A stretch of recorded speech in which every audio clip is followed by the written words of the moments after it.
एक अखाड़ा एक फैमिली, बाकी हरियाणा का 90% खिलाड़ी और 90% गार्जियन ब्रजभूषण सिंह के साथ है।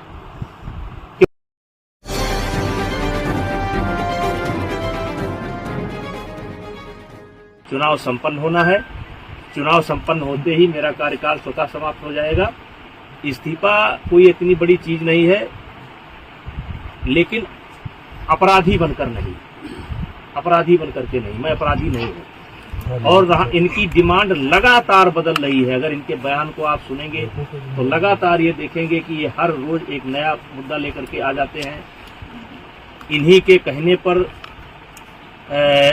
जांच कमेटी बनी, इन्हीं के कहने पर एक व्यक्ति ऐसा है जिसको जांच कमेटी में शामिल नहीं होना चाहिए था, उसको भी सरकार ने शामिल किया। मुझे आपत्ति करनी चाहिए थी, मैंने कोई आपत्ति नहीं की।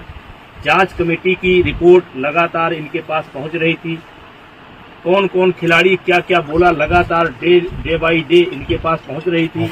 इनको जब आभास हो गया कि जांच कमेटी में कोई आरोप सिद्ध नहीं हो रहे हैं, तो इन्होंने कमेटी के सार्वजनिक होने का इंतजार भी नहीं किया और ये सुप्रीम कोर्ट चले गए और एक कोई नया मामला लेकर के भी गए हैं। और सुप्रीम कोर्ट में नया मामला लेकर के गए हैं और इन्होंने जिन बच्चों को पहले पेश किया है, कोई नाबालिग मैं नहीं जानता, एक ऐसा हवा में निकल करके आ रहा है कि उसमें से कोई नाबालिग है। तो मेरा सवाल यह है कि उसको जांच कमेटी के सामने क्यों नहीं पेश किया गया।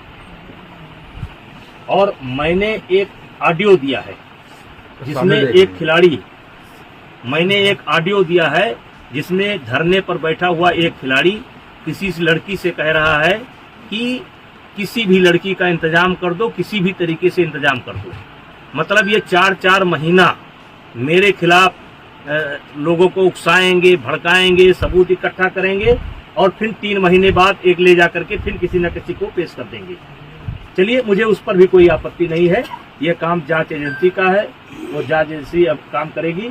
लेकिन हमने तो लगातार सरकार के फैसले का सम्मान किया और ये लगातार इसका उल्लंघन कर रहे हैं। रोज रोज ये नई डिमांड लेकर के आ जा रहे हैं। अब जांच एजेंसी की रिपोर्ट सार्वजनिक होने का इनको इंतजार करना चाहिए। फिर ये धरने पर बैठ गए। अब धरने पर बैठ गए, पहले इनकी मांग थी एफआईआर की जाए। चलिए भाई, इनकी मांग स्वीकार हो गई, अब एफआईआर हो गई।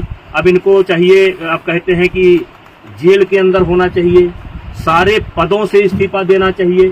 तो ये जो मेरे पास, मैं लोकसभा का सदस्य हूं, ये पद मुझे विनेश फोगाट की कृपा से नहीं मिला है, हमारे क्षेत्र की जनता ने मुझे दे रखा है। और एक बार नहीं, 6 बार दे रखा है। 6 बार मुझको दिया, मेरी पत्नी को दिया, और उनको वो उनकी कृपा पर नहीं है। और कुश्ती संघ का अध्यक्ष पद भी उनकी कृपा पर नहीं है। मैं चुनाव लड़कर के जीता हूँ। और आपके माध्यम से आप सवाल पूछेंगे तो मैं कहना चाहता हूँ, एक ही परिवार और एक ही अखाड़ा क्यों? हरियाणा के अन्य खिलाड़ी क्यों नहीं? हिमाचल के, महाराष्ट्र के, मध्य प्रदेश के, केरला के, कर्नाटका के, तमिलनाडु के, बंगाल के, आसाम के, देश के अन्य प्रांतों के खिलाड़ी क्यों नहीं? 12 साल से लगातार इनके साथ यौन उत्पीड़न होता है, केवल इनके साथ। वो यौन उत्पीड़न देश के अन्य खिलाड़ियों के साथ क्यों नहीं होता है? केवल एक ही अखाड़ा और एक ही फैमिली, एक अखाड़ा एक फैमिली, बाकी हरियाणा का 90% खिलाड़ी और 90% गार्जियन ब्रजभूषण सिंह के साथ है।